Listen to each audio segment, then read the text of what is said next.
এইটো এটা ষড়যন্ত্ৰ আৰু এইটো এটা কি কম এনেকা ধৰণৰ কথা ভাৰতীয় জাতীয় কংগ্ৰেছে বিশ্বাস নকৰে আৰু ভাৰতীয় জাতীয় কংগ্ৰেছে এনে ধৰণৰ কথাৰ পৰা সদায় দূৰত থাকে। ভাৰতীয় জাতীয় কংগ্ৰেছ হিন্দু মুছলমান শিখ ইছাই ৰাভা বড়ো গাৰো মিচিং সকলো কাৰণে ভাৰতীয় জাতীয় কংগ্ৰেছ সকলো জাতি জনজাতিক প্ৰতিনিধিত্ব কৰে।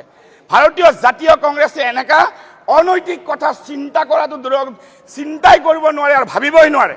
আৰু যিসকলে এনেবোৰ কথা কয় মই ভাবোঁ এইটো যথেষ্টই এইটো কটু মানে ইয়াৰ শব্দ মানে ক'বলৈ কোনো ভাষা নাই।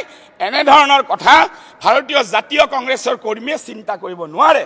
ভাৰতীয় জাতীয় কংগ্ৰেছে এনাজৰীডাল অসমৰ বৰ অসমৰ এনাজৰীডাল ধৰি ৰাখিব বিচাৰে। শাসক পক্ষই আজি কেইটামান দিনত এনেকুৱা কিছুমান কথা কৈ এটা কি বুজাব বিচাৰিছে কি সূচাব বিচাৰিছে সেইটো তেওঁলোকে ভালদৰে বুজি পাব। গৌৰৱ গগৈ সভাপতি হোৱাৰ পিছত ইছলাম ধৰ্মীয় লোকসকলেই নহয় সকলো জাতি জনগোষ্ঠী সি চাহ জনগোষ্ঠীয়েই হওক সি মিচিঙেই হওক সি অসমীয়াই হওক সি হিন্দুই হওক সি বড়োৱেই হওক সি ৰাভাই হওক সি গাৰোৱেই হওক প্ৰত্যেকে উৎফুল্লিত আৰু এইটো অনাগত সময়ত প্ৰতিফলন ঘটাম আমি দেখা পাব। ধন্যবাদ।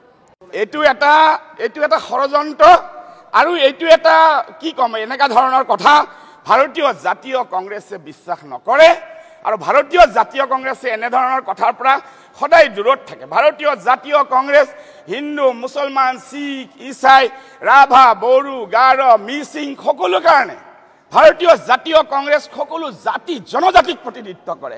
ভাৰতীয় জাতীয় কংগ্ৰেছে এনেকা অনৈতিক কথা চিন্তা কৰাটো চিন্তাই কৰিব নোৱাৰে আৰু ভাবিবই নোৱাৰে। আৰু যিসকলে এনেবোৰ কথা কয় মই ভাবোঁ এইটো যথেষ্টই এইটো কটু মানে ইয়াৰ শব্দ মানে ক'বলৈ কোনো ভাষা নাই। এনেধৰণৰ কথা ভাৰতীয় জাতীয় কংগ্ৰেছৰ কৰ্মীয়ে চিন্তা কৰিব নোৱাৰে। ভাৰতীয় জাতীয় কংগ্ৰেছে এনাজৰীডাল অসমৰ বৰ অসমৰ এনাজৰীডাল ধৰি ৰাখিব বিচাৰে।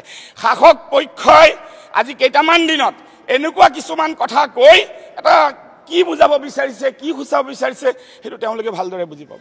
গৌৰৱ গগৈ সভাপতি হোৱাৰ পিছত ইছলাম ধৰ্মীয় লোকসকলেই নহয় সকলো জাতি জনগোষ্ঠী সি চাহ জনগোষ্ঠীয়েই হওক সি মিচিঙেই হওক সি অসমীয়াই হওক সি হিন্দুই হওক সি বড়োৱেই হওক সি ৰাভাই হওক সি গাৰোৱেই হওক প্ৰত্যেকে উৎফুল্লিত আৰু এইটো অনাগত সময়ত প্ৰতিফলন ঘটাম আমি দেখা পাব। ধন্যবাদ।